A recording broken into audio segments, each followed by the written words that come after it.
if you wanted a true relationship where it was fundamentally based on this concept called love. Now let's talk about that, because we practice this a lot in the work that we do.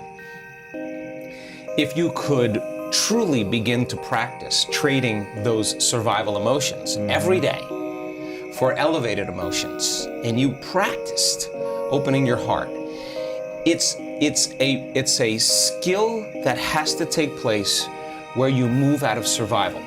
So people say to me, well, I can't open my heart, I can't feel love. And I say, well, what do you practice feeling?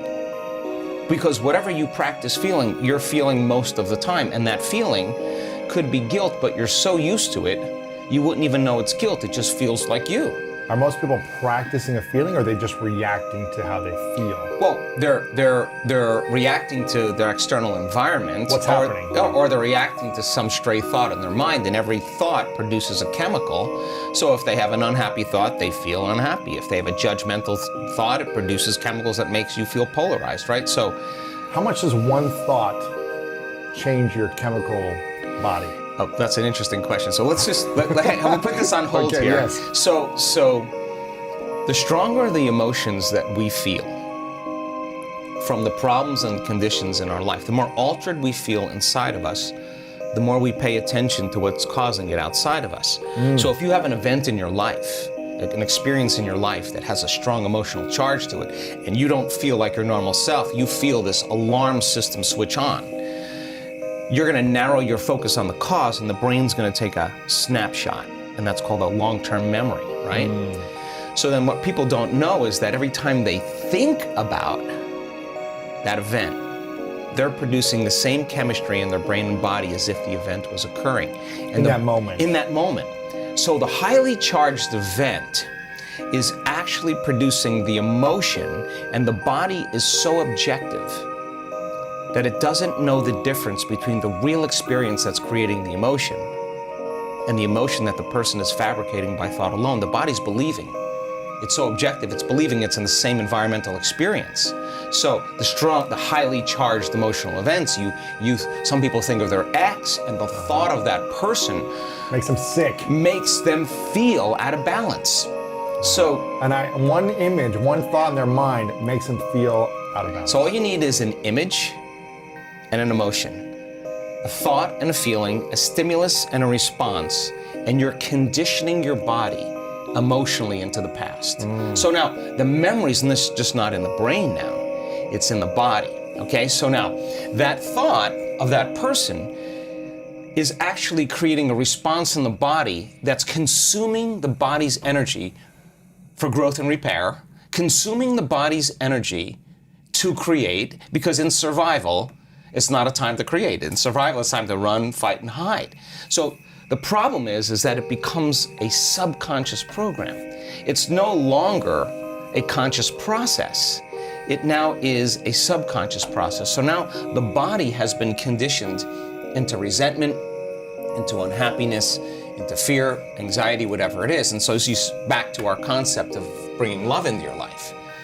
So you say to that person, okay, open your heart. And they're going to say, are you kidding me? I was injured. Yeah. I was hurt. I'm not going to do that. let me see your cards first, right? And once I see your cards, then I'll open up a little bit. So we protect this, right?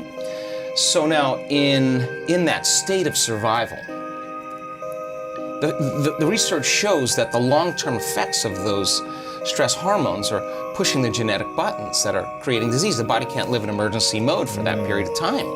So in a sense, the person is making themselves sick by thought alone. Their thoughts are making them sick, literally. So the problem is now the body is conditioned into the past, and it's the mind. Now once the body is the mind? The body becomes the mind emotionally. So now all of this energy is stored in the body, and now the person now has to leave their unhappiness and step out into the unknown. They have to get out of the familiar feelings that has defined them. So they'll say, I can't really feel joy. I can't really feel love. And what they're really saying is, I've been conditioning my body emotionally so much into the past that I can't feel anything else other than what I know. Anger, resentment, pain, suffering. Psychology calls those normal human states of consciousness. Those are altered states of consciousness. So normal states of consciousness are these kind of negative feelings? No, I'm saying that those states of survival, people say anger, fear, those are normal things. Gotcha. No, those are in survival. Those are altered states. The survival chemicals are actually knocking your brain and body out of balance. You're out of balance in that moment. Mm-hmm. And if you keep doing that, the imbalance is now the new balance. And now you're altered emotionally. So back to the concept of love. Mm-hmm. So the person can theoretically, intellectually, philosophically say, oh, I want this type of person. She's got to be this way. He's got to look this way. He's got to be like this. And they're basically saying, I want something that represents all the things that I no longer want, right? And so they're creating with their brain and mind, which is perfect. The problem is that if you can't feel the emotion of your future, your manifestation of love before it's made manifest. Like people say, well, when my relationship happens, when I find Mr. Right, then I'm going to feel love. Like, waiting for the outer environment to change, to take away this feeling of anger, resentment, emptiness. But they forgot that they create reality. In other words, when it finally appears that I'm going to feel love, that's cause and effect. We're waiting for something to happen. If you're feeling the lack and the emptiness, then you're keeping your relationship at arm's length because you don't have the magnetic field to draw to you. So the emotions that come from these energy centers, the lower energy centers in our body, do have frequencies, there's chemistry involved, but they have a different agenda.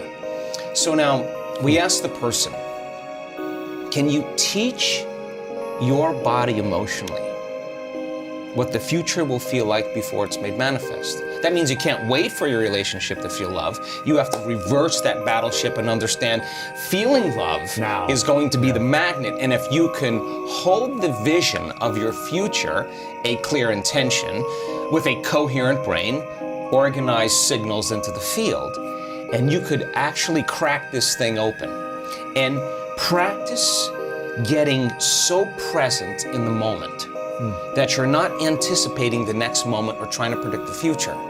And you're no longer romancing the emotions of your past. You can find that sweet spot of the generous present moment. The familiar past is the known emotionally. The predictable future is the habituation of autopilot, being unconscious, and programs. Those are both knowns. There's only one place where the unknown exists. That's the present moment. So if you could work with your body to the point that it trusts you enough to feel so safe that you have conquered it in a certain way that it could actually relax into the present moment, and it's not worried about what's going to happen next or what's going on around you, or that you need to eat, you need to pee, you need to move. You got beyond all your drives and you're ready to create. That moment where you're present, if you could begin to work with your heart and start to breathe and start to practice feeling love. In the beginning, it would feel foolish or gratitude. Why would I feel love if it hasn't happened? Well, that's because you've been hypnotized into waiting for your world to change to feel the emotion from the experience. Wow. But according to the quantum model, your emotion ahead of the experience, when you combine that clear intention with the elevated emotion, and you feel love, your body's so objective that it's actually believing it's living in that future in the present moment. And your body now is beginning to change. You are beginning to change your biology to reflect what you're about to experience in your future. So the stronger the love you feel, the more altered you feel inside of you, the more you're going to pay attention to that picture in your mind. Stimulus, response, memory, emotion, thought, and feeling. But now, you're remembering your future instead of remembering your past. And biologically, it's actually the same. How do we, remembering your future as opposed to remembering your past? Right, it's the same thing biologically. The body experiences the same way by thinking and imagining something that hasn't happened yet, but it will happen. Okay, well, and imagining something vividly from the past that happened. Sometimes our brains trick ourselves in thinking it happened a different way, doesn't it? Yeah, but that's incidental. It's none of your business how it happened. In fact, it's how to interpret it. Exactly. It's your perception, right? So then the stronger the emotion you feel from some outer experience in your life, the more altered you feel, the more the brain freezes the frame and takes a snapshot. Well, now you're freezing a frame in the outer environment. But if you're truly in the present moment and you know exactly what you want, and you begin to teach your body emotion, start practicing opening that heart, it's amazing what happens. The moment that heart begins to open, we've measured this so many times, Louis, on a scan, on a real-time brain scan.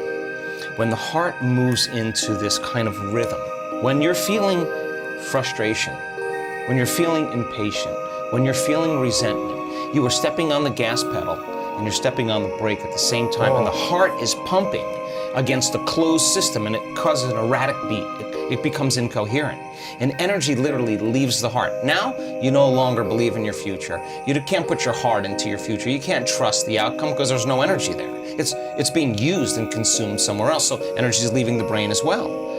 But once energy starts to move into the heart, we've seen this so many times, and it starts to beat in this rhythm, like banging a drum or dropping a pebble in water, pebble after pebble. The heart begins to create a wave of energy right to the brain, like taking a big sheet and going like that, and then all of a sudden you see this wave, and the brain gets this rush of energy, and that change in brain wave patterns, that change, that wave is carrying information. And the person starts to get a very clear idea. They see their future very clearly. Now that energy is causing them to move into very coherent alpha brainwave patterns, which is the state of creation. This is when you no longer hear the voice in your head that's talking to you, that you listen to and believe is the truth. I'm not good enough. Yeah, whatever that is. That's called the default mode. It suppresses the default mode network, and the next thing you know, you start seeing in pictures and images. You start dreaming. And that's the imagination, that's the creative state. So now, you start naturally imagining the heart is the creative center. We gotta put our heart into our future, it better be open and activated. So now, when you start falling in love with your future, oxytocin is released in the brain and in the heart. Oxytocin signals nitric oxide. Nitric oxide signals another chemical called endothelial-derived relaxing factor. And just like when your sexual organs get filled with blood because you're aroused, the same thing happens here as it would happen somewhere else. And literally, the arteries in the heart and lungs engorge, and now your heart feels full and it's thumping in order, and you're in the present moment. Now, once that happens and it's beating in rhythm, the heart produces an external magnetic field up to 3 meters wide. Now, you're in survival, you're drawing from the field and turning into chemistry. When you get energy in the heart, it's causing a change in the brain, and all of a sudden it's resetting the baseline for trauma, and now here you have a magnetic field. Now the heart is your magnet. It is the center of creation. And now that energy is frequency. And frequency carries information. And you can lay the thought of your new relationship on that energy because it's consistent with it. You cannot lay the thought of your new relationship in need. That's a different energy. What do you mean in need? Well, if you're feeling... I'm needing someone to love me, yeah, of course, that's a partner. different frequency. That's a different energy. What happens when you're in a need state as opposed to an attraction state? Well, you're in lack. So now you're trying, you're grasping, you're controlling, you're forcing, you're trying to predict, you're overthinking, overanalyzing, and that's how people live their relationships. So then, if you are going to prepare your brain and body for a new relationship, then you would have to become love completely every day. And that signal then that you're sending out into the field can carry the thought of your health, your wealth, your relationship, or whatever. But here's the cool part. When the heart is activated like that, and you feel so whole, so in love with life, so satisfied in the moment, so exuberant, that it's impossible to want. Now you're no longer in lack. Now you're so whole that you will magnetize wholeness in your life. The person who's the person that fits the mold energetically, that would be the same as you and yet complement you, so that the two can become one, right? And then, instead of in contrast, in union, you exchange information equal to that emotional state. In other words, people use each other to reaffirm their dependence on certain emotions. You have certain people you complain with about politics or whatever, they complain back about their lives, and you use each other to reaffirm, some type of belief or something. belief right? Yeah. about life emotionally. You have emotional agreements on things. Well, that emotion is energy, and energy is frequency, and frequency carries information. So you share the same energy, you share the same information, but that's what people do in their lives. But now, in a true loving relationship, when you're truly in your heart, then the question is, what would love do in the relationship?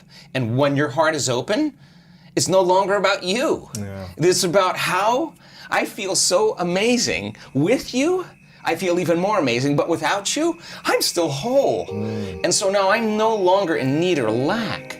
And so now, when we get together and our fields interfere, when they start interfering, now the amplitude gets way higher and there's way more energy. And now, I mean, I'm all about all 7 centers of the body lining up, all of them. And we're here in a body, let's enjoy it all, but come from love. And so now your heart is so open that you can't do anything else but give. You feel so amazing. You're so happy with yourself, so happy with your life, so happy with what you have. You want other people to feel the same way. And you say, here, take that. And when you give now, guess what happens?